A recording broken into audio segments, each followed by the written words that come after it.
Un día a la vez es un espacio para conectar con Dios a través de su palabra. Suscríbete y acompáñame en este maravilloso viaje y permite que la palabra nos transforme de dentro hacia afuera.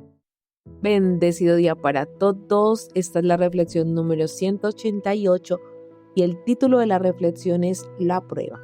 Las lecturas las encontramos en el primer libro de Crónicas, capítulos 23 y 25, el proverbio número 23 y el Evangelio de Mateo, capítulo 4, versos del 1 al 17. Esta reflexión me pasó igual que con la de la disciplina. La disciplina es la cura, porque así como no quería que me disciplinaran, tampoco quería pasar por la prueba. A mí me decían prueba y me daba un pánico terrible. Pero comprender que la prueba es ver qué tan fuerte es mi fe ha hecho cambiar ese miedo, porque es una satisfacción y un gozo muy grande cuando se te presenta algo y tú puedes decir no por tu fuerza, sino porque Dios ha hecho algo dentro de ti que cambió todo. Eso que antes te deleitaba ya no es así. O sea, empiezas a vivir en libertad para decidir de manera correcta por esas cosas que te edifican. Y eso solamente lo puedes saber cuando pasamos por la prueba. ¿Cómo te vas a dar cuenta si no pasas por una situación similar? Es imposible. Por eso, en la Biblia, una prueba es un proceso o dificultad que busca revelar la profundidad de nuestra fe y perfeccionar el carácter. No es un castigo. Las Escrituras lo describen como una oportunidad para demostrar tu confianza en Dios es genuina, similar como el fuego purifica el oro. Por eso es lo que la palabra hoy nos recuerda, que las pruebas forman parte del camino de todos los que creemos en Cristo. Nadie está exento de atravesar momentos de dificultad, tentación o incertidumbre. Sin embargo, la diferencia entre quienes permanecen firmes y quienes caen no está en la intensidad de la prueba, sino en el fundamento sobre el cual han construido su vida. Dios no desperdicia ninguna prueba. Las utiliza para moldear nuestro carácter, fortalecer nuestra fe y prepararnos para cumplir el propósito que Él tiene para nosotros. ¿En qué fundamento estás cimentado? ¿En Dios, en su palabra? Mira que conocerlo, pasar tiempo con Él y leer la palabra es lo que nos va a ayudar a resistir el día de la prueba. Es lo que nos va a fortalecer y nos va a dar las herramientas para poder vencer. En Primera de Crónicas 23 al 25 encontramos a David en la última etapa de su vida. Aunque Dios le había revelado que no sería él quien construiría el templo, David no se desanimó ni dejó de servir. Por el contrario, dedicó sus últimos años a preparar todo para que Salomón pudiera cumplir esa misión. David organizó cuidadosamente a los levitas, sacerdotes, porteros, administradores y músicos. A cada uno le asignó una función específica dentro de la casa del Señor. Incluso reorganizó sus responsabilidades porque el arca ya no tendría que trasladarse continuamente. Ahora Israel disfrutaba del descanso que Dios le había concedido.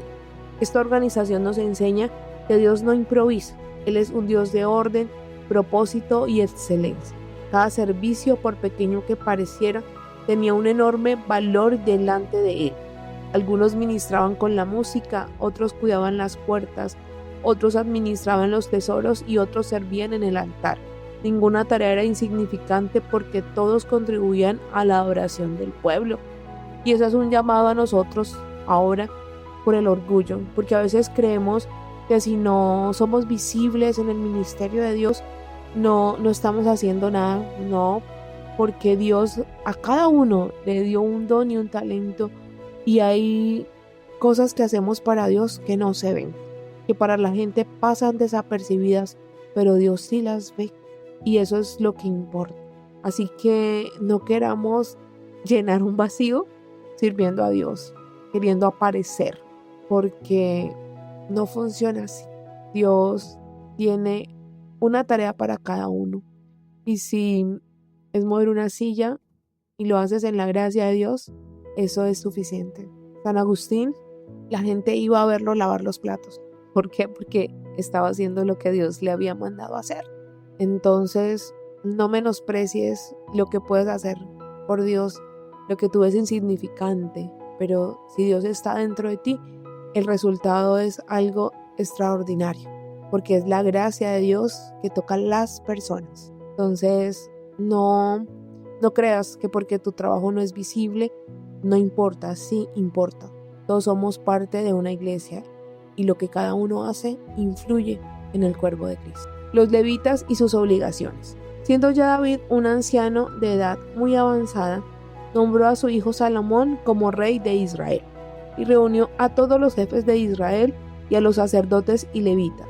Contaron entonces a los levitas de 30 años de edad para arriba y al hacer la cuenta resultó que el número era de 38,000 varones. De estos se destinaron 24,000 para dirigir la obra del templo, 6,000 para ser oficiales y jueces, 4,000 para ser porteros y otros 4,000 para encargarse de alabar al Señor con los instrumentos musicales que David había mandado hacer con ese propósito. David los repartió en grupos según los hijos que había tenido Leví, Gersón, Kehat y Merari. Los hijos de Gersón, Ladán y Simi. Los hijos de Ladán fueron Jehiel el mayor, Setán y Joel. Los hijos de Simi fueron 3, Selomid, Asiel y Aram. Estos fueron los jefes de la familia de los descendientes de Ladán. Los hijos de Simi fueron 4, Ahat, Sisa, Jeús y Bería. El mayor era Afat, el segundo Sisa.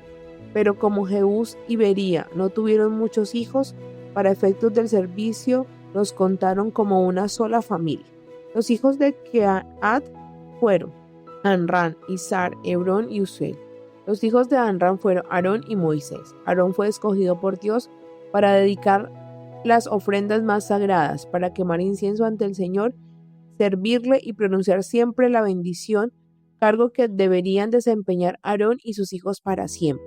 A Moisés, el hombre de Dios, y a sus descendientes también se les incluyó en la tribu de Leví. Los hijos de Moisés fueron Gersón y Eliezer. De los hijos de Gersón, primero fue Seuel. El primer hijo de Eliezer fue Rehabías, y ya no tuvo más hijos, pero Rehabías sí tuvo muchos. El primer hijo de Izar fue Selomid. Los hijos de Hebrón fueron Jeraías el primero, Amarías el segundo, Asiel el tercero, Jecomán el cuarto. Los hijos de Uziel fueron Macaías el primero e Isaías el segundo. Los hijos de Merari fueron Mahali y Musi. Los hijos de Mali fueron Eleazar y Quis. Eleazar murió sin haber tenido hijos varones. Solo tuvo hijas que se casaron con sus primos, los hijos de Quis. Los hijos de Musi fueron Malí, Eder, Jeremón. Estos fueron los descendientes de Levi según sus familias y estaban inscritos por nombre en el censo como jefes de familia de 20 años para arriba, los cuales estaban ocupados en los oficios del templo. David había dicho: el Señor Dios de Israel ha concedido tranquilidad a su pueblo y ha fijado para siempre su propia residencia en Jerusalén. Por eso los levitas ya no tendrán que estar transportando la tienda del Señor ni los objetos que se usan en el culto. Así pues, conforme a las últimas disposiciones de David, se hizo el censo de los descendientes de Levi de 20 años para arriba y quedaron a las órdenes de los sacerdotes descendientes de Aarón para los oficios del templo como responsables de los atrios de los cuartos y de la purificación de los objetos sagrados, así como de los demás oficios del templo. Estaban encargados del pan sagrado que se ponía en las hileras, de la harina para las ofrendas de cereales, de las hojuelas de pan sin levadura, de las ofrendas cocinadas en sartén y de la masa y de todos los pesos y medidas. Además, tenían que estar presentes en el templo diariamente por la mañana y por la tarde para dar gracias y alabar al Señor. Y cuando se ofrecían todos los holocaustos al Señor los sábados, en las fiestas de la luna nueva y en las fiestas especiales, siempre sirviendo al Señor según el número prescrito para ellos. Tenían también a su cargo el cuidado de la tienda del encuentro de Dios, del santuario, sirviendo en el templo con sus hermanos de tribu, los descendientes de Aarón. Mira que cuando leía decía que el Señor ha fijado para siempre su propia residencia. Eso era una anticipación de que Dios iba a morar en cada uno de nosotros, que no teníamos que ir a buscarlo a un lugar específico, sino que Él iba a estar dentro. Y claro, vamos a la Eucaristía a celebrar la fe con nuestros hermanos, pero el encuentro con Dios lo tenemos desde nuestra casa porque Él está dentro de nosotros. Qué maravilloso, de verdad, es saber que Dios es tan cercano a mí, a mi realidad. Él sabe por lo que cada uno de nosotros pasa. Él está pendiente de todo y sabe lo que sentimos. No es ajeno a nuestro dolor, no es ajena a nuestra tristeza. Y en Primera de Crónicas 24 se organizan los descendientes de Aarón en 24 grupos sacerdotales. Los descendientes de Aarón también tenían sus turnos. Los hijos de Aarón fueron Nadab, Abiú, Eleazar e Itamar. Pero como Nabut y Abiú murieron antes que su padre sin haber tenido hijos, Eleazar e Itamar se encargaron del sacerdocio. David, con la ayuda de Sadoc, descendientes de Eleazar, y de Ahimelech, descendientes de Itamar, los repartió en turnos para que desempeñaran sus oficios. Pero como se dieron cuenta de que los varones descendientes de Eleazar eran más numerosos que los de Itamar, fueron repartidos de modo que quedaron 16 jefes de descendientes de Eleazar y 8 de descendientes de Itamar. Los turnos se repartieron por suertes entre todos, pues tanto entre los descendientes de Eleazar como entre los de Itamar habían funcionarios sagrados, funcionarios de Dios. Luego Semaías, el secretario, hijo de Nataniel, y uno de los levitas, escribió sus nombres en presencia del rey, de los jefes de los sacerdotes Sadoc, de Ahimelech, hijo de Abiatar, y de los jefes de familia de los sacerdotes y de los levitas. Los turnos se sacaban por suerte, 2 turnos para los descendientes de Eleazar y 1 para los de Itamar. Al sacar las suertes quedaron los turnos en el siguiente orden, del primero al 24. Joairib, Jedaías, Harim, Seorim, Malquías, Mijamín, Cos, Abdías, Jesús, Secanías, Eliasib, Jaquín, Upa, Jezebag, Bilga, Imer, Esir, Pisés, Petaías, Ezequiel, Jaquín, Gamul, Delaías, Maasías. Así pues se repartieron los turnos para servir en el templo según las normas que el Señor Dios de Israel había ordenado por medio de Aarón, antepasado de ellos. Los levitas que quedaban eran Subael, de los descendientes de Anran, Gedeías, de los de Sabael, Isaías, que era el mayor de los Reabías, Selemón de Izar, Anad de los de Selomón, de los descendientes de Hebrón, Jerías el primero, Amarías el segundo, Asiel el tercero, Jecamán el cuarto. Estaban también Micaías, hijo de Uziel, Samir, hijo de Micaías, Isaías, hermano de Micaías, Zacarías, hijo de Isías, Maili y Musi, hijos de Merari, los hijos de Jasías, hijo de Merari. De los descendientes de Merari, por parte de Jasías, su hijo, estaban Soamán, Zacur e Ibri, y por parte de Amli, Eleazar, que no tuvo hijos, y Quis, Jeramuel, hijo de Cus, y los hijos de Musi, que eran Malí, Eder, Jerimón. Estos eran los levitas por familias. También ellos se repartieron por suertes, tanto la familia del jefe como la del hermano menor, igual que sus parientes, los descendientes de Aarón, en presencia del rey David, de Sadoc, Ahimelech y los jefes de la familia de los sacerdotes de los levitas. Mira que todos estos capítulos hablan de organización, porque es que Dios no improvisa, Él tiene todo organizado y planeado. Mire que a mí me cuesta la planeación. Organizada he ido haciéndolo, pero planear, de verdad que la palabra me confronta bastante, porque me permite ver lo que me falta. Y Primera de Crónicas 25, David organiza a los músicos y cantores descendientes de Asaf, Emán y Jedutún, en 24 coros de 12 personas cada uno. Estos ministros tenían la tarea de alabar a Dios con címbalos, salterios y arpas, mostrando que la alabanza y la oración eran tan importantes como los sacrificios. Claro, la oración es reconocer quién es Dios, reconocer su grandeza. Los músicos y cantores. Luego David y los jefes de los servicios religiosos asignaron oficios especiales a los hijos de Asaf, Emán y Jedutún, quienes comunicaban mensajes proféticos acompañados de arpas, salterios y platillos. Esta es la lista de los que estaban ocupados en esta labor. De los hijos de Asaf, Jacur, Josés, Netanías y Sarela. El que los dirigía era Asaf, su padre, quien comunicaba mensajes proféticos bajo las órdenes del rey. Los 6 hijos de Jedutún, Gedelías, Seri, Isaías, Simi, Asabías y Matatías. El que los dirigía era su padre Jedutún, el cual comunicaba mensajes proféticos acompañado de arpa para dar gracias y alabar a Dios. Los hijos de Emán, Buquías, Matanías, Uziel, Seuel, Jeremot, Ananías, Anani, Eliata, Gidalti, Romantiser, Josbeca, Meloti, Otir, Masiot. Todos estos fueron hijos de Emán, vidente del servicio del rey, según las promesas que Dios le había hecho de lo que haría muy poderoso. En efecto, Dios le dio a Emán 14 hijos y 3 hijas. A todos ellos los dirigía su padre cuando cantaban en los servicios religiosos del templo acompañados de platillos, salterios y cítaras. Asaf y Jedutún, Emán estaban bajo las órdenes del rey. El número total de músicos expertos, incluyendo a sus otros compañeros instruidos para cantar al Señor, era de 288. Entonces se repartieron por suerte los turnos del servicio entre todos, fueran mayores o menores, maestros o aprendices. Al sacar la suerte quedaron los turnos de la siguiente orden, del primero al 24. José, Gedalías, Zacur, Isri, Netanías, Buquías, Hasarela, Isaías, Matanías, Simi, Azrael, Asabías, Subael, Matatías, Jeremot, Ananías, Hezbecasa, Anini, Maloti, Eliata, Otir, Gidalti, Maisiot, Ramti-Eser. Cada uno de ellos con sus hermanos e hijos eran 12. Proverbios 23 es una colección de consejos sabios, morales y prácticos centrados en el dominio propio, la prudencia financiera y la integridad.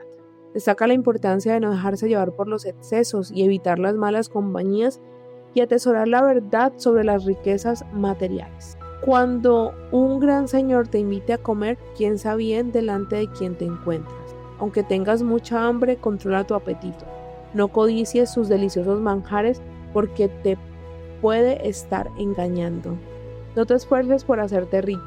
Deja de preocuparte por eso. Si te fijas bien, verás que no hay riquezas de pronto que se van volando, como las águilas, como si les hubieran salido alas. No te sientes a la mesa de un tacaño, ni codicies sus deliciosos manjares, que son como un pelo en la garganta. Él te invita a comer y a beber, pero no lo dice en serio. Vomitarás después lo que comiste, y de nada te habrán servido tus palabras amables. No hables a oídos del necio, pues se burlará de tus sabias palabras. No cambies de lugar los linderos antiguos, ni invadas el terreno de los huérfanos, porque ellos tienen un poderoso libertador que saldrá contra ti en su defensa. Aplica tu mente y tus oídos a la instrucción y a los conocimientos. No dejes de corregir al joven, que unos cuantos azotes no lo matarán. Por el contrario, si lo corriges, lo librarás de la muerte. Importante, corregirnos desde chiquitos. Eso nos evita muchas cosas, porque después, ya cuando uno está crecidito, es más complejo. Por eso el papel de los padres y cuidadores es eso, corregir al niño en el amor. Cuando alcances la sabiduría, hijo mío, no habrá nadie más feliz que yo. Sentiré una profunda alegría al oírte hablar como es debido. Mira, Dios se alegra cuando hablamos palabras sabias. Las palabras sabias, ¿de dónde vienen? Mira, de estos proverbios, de su palabra maravillosa que muda nuestra manera de pensar y de la inspiración del Espíritu Santo que mora en nosotros. No tengas envidia de los pecadores, antes bien, honra siempre al Señor. Entonces tendrás un buen fin y tu esperanza jamás será destruida. Atiende bien, hijo mío, y aprende, procura seguir el buen camino.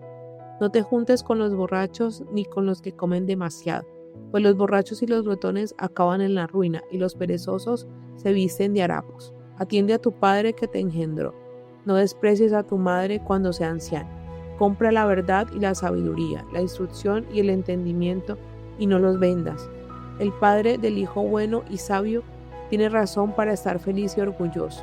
Haz pues que tu padre y tu madre se sientan felices y orgullosos. Mira que hoy encontré una señora pidiendo colaboración en la entrada de Olímpica, y yo ya la había visto y le pregunté que dónde estaba.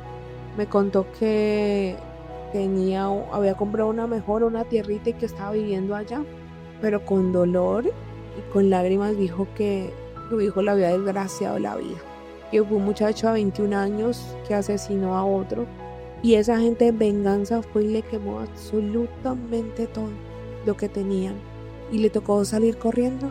Dijo, voy a recoger para comprar una cobija, no tengo ni calzones. Dios mío, a mí se me partió el alma. Y mira que esta palabra dice, si uno actúa de manera correcta, no le trae desgracia a sus padres. Yo sé que esa señora hablaba desde el dolor, dijo, él está en la cárcel, pero nosotros aquí sufriendo. Dios de mi corazón, yo movida con compasión, como dice la palabra, vine a casa y le di lo que tenía, que me dijo que necesita. Pero mira lo que dice su palabra. Tenemos que ser esos hijos de los cuales los padres se sienten orgullosos, esos hijos que nos dejamos corregir, que escuchamos el sabio consejo de Dios a través de nuestros padres. No traigamos tristeza a quien nos dio la vida. Pon toda tu atención en mí, hijo mío, y mira con buenos ojos mi ejemplo, porque la mujer extraña, la prostituta, es como un pozo profundo y angosto. Se pone al acecho como un ladrón y hace que muchos hombres se pierdan. ¿Quién sufre? ¿Quién se queja? ¿Quién anda en pleitos y lamentos? ¿Quién es herido sin motivo? ¿Quién tiene turbia la mirada? El que no abandona jamás el vino y anda ensayando nuevas bebidas. No te fijes en el vino, que rojo se pone y como brilla en la copa, con qué suavidad se resbala, pero al final es como una serpiente que muerde y causa dolor. Te hará ver cosas extrañas y pensar y decir tonterías. Te hará sentir que estás en alta mar, recostado en la punta del palo mayor, y dirás, me golpearon y no lo sentí, me azotaron y no me di cuenta, pero en cuanto me despierte iré en busca de más vino. Mira que dejarse embriagar por vino, por cualquier bebida, es una tontería. Claro, es un escapismo para lo que podamos estar viviendo, pero no es la solución. Los vicios solamente nos esclavizan más y no nos permiten a nosotros buscar salidas de esas dificultades las cuales estamos escondiendo en el vicio. Y llegamos finalmente a Mateo 4, donde contemplamos uno de los momentos más importantes en el ministerio de Jesús. Después de que él fue bautizado y escuchar la voz del Padre diciendo, este es mi Hijo amado, al Espíritu Santo lo conduce al desierto. Mira que dice el Espíritu Santo. El Espíritu llevó a Jesús porque Jesús necesitaba saber que podía vencer la tentación. O sea, era mostrándonos a nosotros el camino.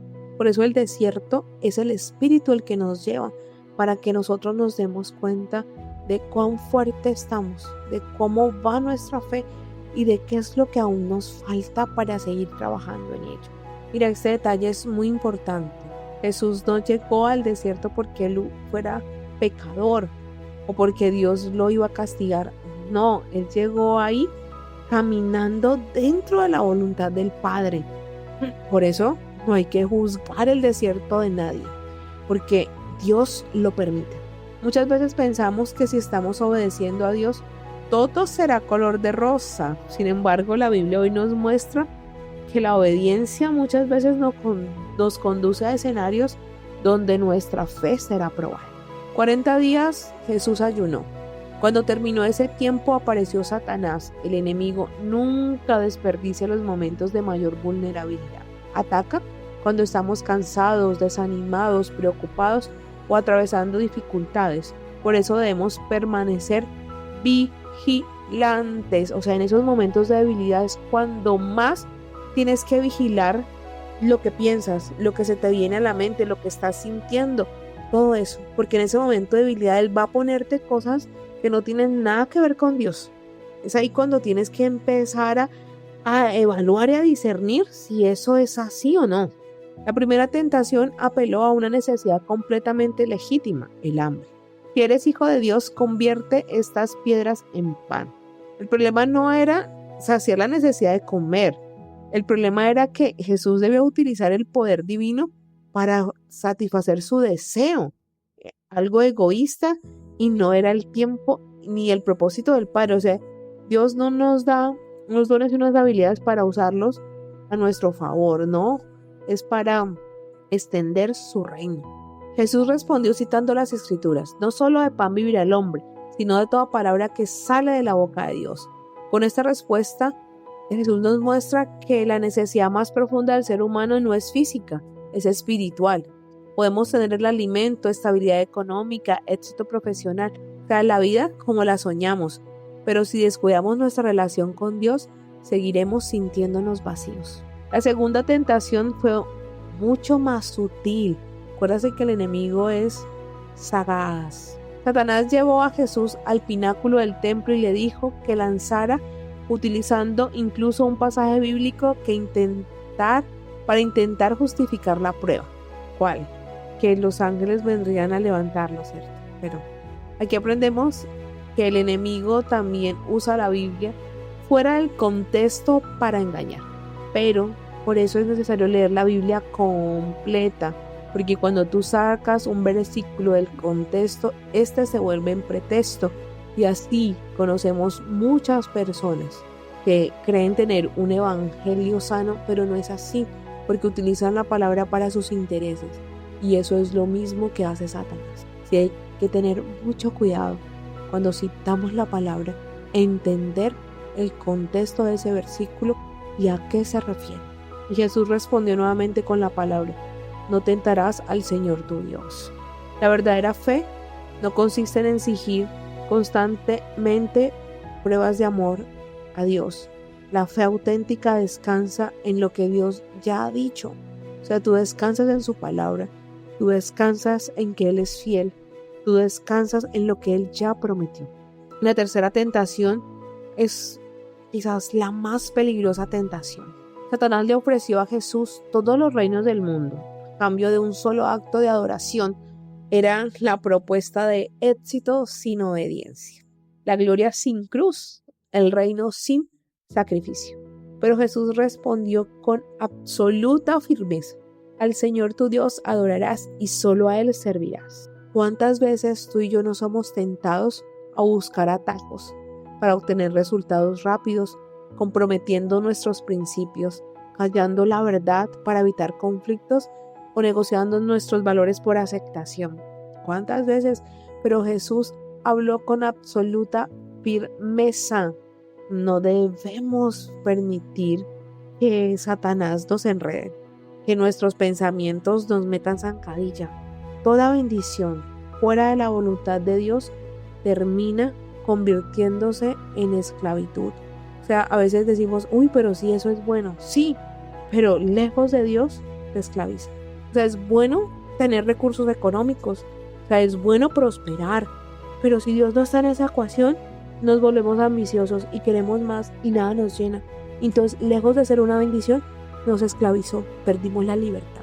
Y la palabra nos ha dicho: es mejor ser pobre, pero libre, que estar llenos de ambición y esclavizados por querer tener y poseer.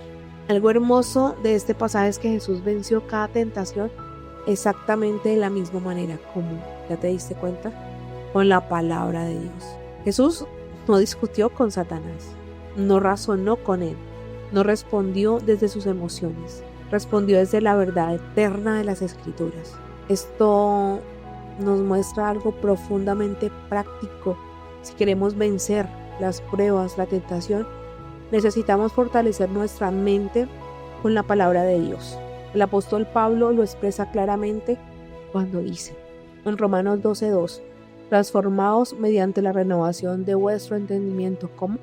Leyendo la palabra, permitiendo que todos esos conceptos y principios entren a nuestro sistema de creencias. Y en 2 Corintios 10:5: llevando todo pensamiento cautivo a la obediencia de Cristo. ¿Cómo? Destruyendo todo falso argumento. Pero ¿cómo sabes que es falso? Cuando ya tienes una mente renovada, cuando ya sabes cuáles son los principios y preceptos de Dios, cuando puedes discernir qué es lo que Dios habla. Ahí puedes hacerlo. Por eso la palabra es el punto de partida. En Filipenses 4:8: todo lo verdadero, todo lo digno, todo lo justo, en esto pensad. Pero ¿cómo sabes? O sea, ¿bajo qué puedes compararlo? Bajo la palabra de Dios. ¿Ves que todo confluye en la palabra? Filipenses 4, 6, 7. No vivir dominados por la ansiedad, sino presentar nuestras preocupaciones a Dios en oración para experimentar la paz que guarda el corazón y la mente. O sea, siempre van a haber dificultades, pero la ansiedad es exceso de futuro. Entonces, cualquier preocupación es presentárselas a Él para que Él nos ayude, para que Él trabaje en nosotros, para no preocuparnos tanto, para realmente vivir en la confianza de Él, que Él nos va a ayudar, que Él nos va a guiar. Y en 2 Timoteo 1:7, porque Dios no nos ha dado un espíritu de cobardía, sino de poder, de amor y de dominio propio. O sea, el Espíritu de Dios es fuerte y puede y tiene la capacidad para vencer cualquier tentación. Unidos a la savia, que es Cristo, que es la palabra, que es la roca. Vemos que todo empieza en la palabra, termina en la palabra. Es así de simple, es así de sencillo. Necesitamos escudriñar las escrituras, escudriñar el manual de vida. De verdad que es un cambio extraordinario. Yo te hago esa invitación hoy, que Dios no la hace todos los días, pero te lo digo desde mi experiencia. Cuando yo empecé a leer la palabra, muchas veces la leía y lloraba sin saber por qué. Pero era el proceso de Dios sanando. Hay cosas que no debo recordar, tal vez no era el momento. Pero habían cosas también cuando leía que venían a mí. Podía haber recuerdos, cuando había sido dañada, cuando yo había dañado a otros. Y también el Señor me sanaba, me mostraba el camino de liberación. Y aún sigo leyendo la palabra desde hace un año de corrida. Y Él sigue mostrando, porque es que Él va entrando como las cebollas y ves que tiene varias capas hasta que llega a lo profundo. Por eso es llegar a la estatura del varón perfecto, es un trabajo de toda la vida, que termina cuando nos vayamos a descansar en Él. Entonces, pues trabajemos de la mano con el Espíritu. Leamos el manual de instrucciones de la vida. Las batallas siempre empiezan en la mente. Ese es el campo de batalla. Antes de caer en una acción equivocada, normalmente hemos aceptado una mentira. Por eso el enemigo trabaja sembrando dudas, temor, orgullo, desánimo, incredulidad. ¿Ves? Eso es lo que hace el enemigo. Por eso no permitamos eso. Cada vez que venga algo negativo, recuerda la palabra, medita en la palabra, busca en la palabra, escudriña las escrituras, ve predicaciones de personas que tú sabes que tienen ese mensaje de Dios. ¿Y cómo lo sabes? El Espíritu te lo dice. Si tú sientes paz, tranquilidad, es un mensaje de Dios. Pero si tú sientes que algo te inquieta, no es ahí. Claro, no vayas a confundir cuando el Señor te está exhortando, porque también hay un sacudón, pero es distinto a cuando realmente no es el mensaje de Dios. La mejor manera de disipar la tentación es llenar diariamente nuestra mente con la verdad de Dios, con la única verdad absoluta, la verdad de su palabra. Yo creo que sí, estoy segura que si tú te pones a leer muchas cosas de las que tenemos en la actualidad, casi todo es sacado, por no decir que todo es sacado de las muchas cosas de autoayuda, muchas leyes tienen principios bíblicos y aún así negamos la existencia de Dios, cuando está permeado, desdibujado, pero está.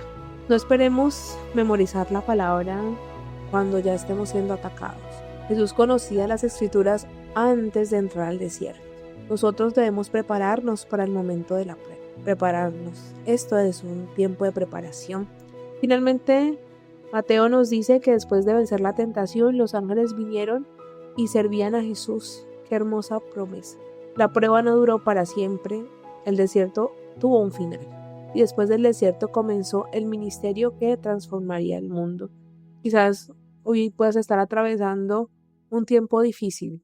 Tal vez estás enfrentando tentaciones, incertidumbres, problemas familiares, dificultades económicas, enfermedades o luchas espirituales que parecen no terminar. A veces uno se desespera. Yo lo puedo comprender, pero nunca debemos olvidar que Dios sigue formando a sus hijos en medio de los desiertos.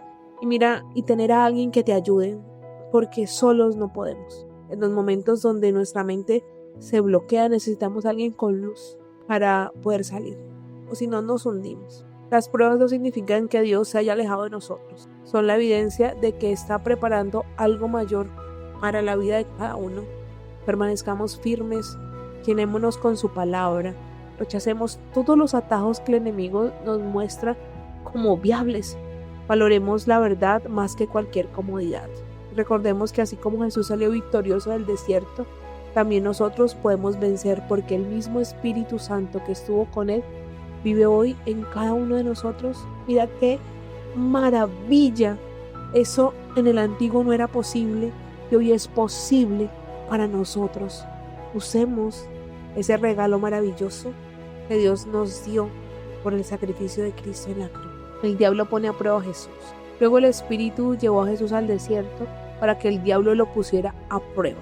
Estuvo 40 días y 40 noches sin comer y después sintió hambre.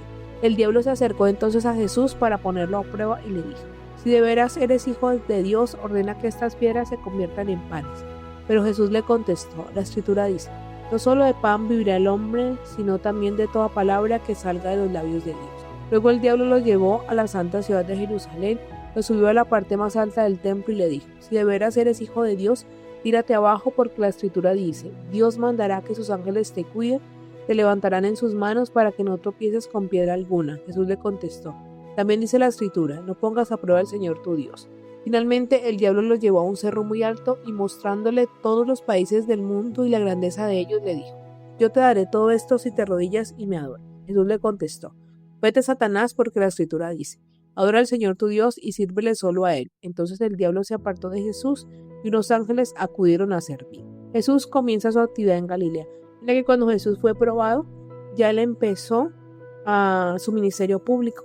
Cuando Jesús oyó que habían metido a Juan a la cárcel, se dirigió a Galilea, pero no se quedó en Nazaret, sino que se fue a vivir a Cafarnaúm, a orillas del lago, en la región de la tribu de Zabulón y Neftalí. Esto sucedió para que se cumpliera lo que había escrito el profeta Isaías: tierra de Zabulón y de Neftalí, al otro lado del Jordán, a la orilla del mar.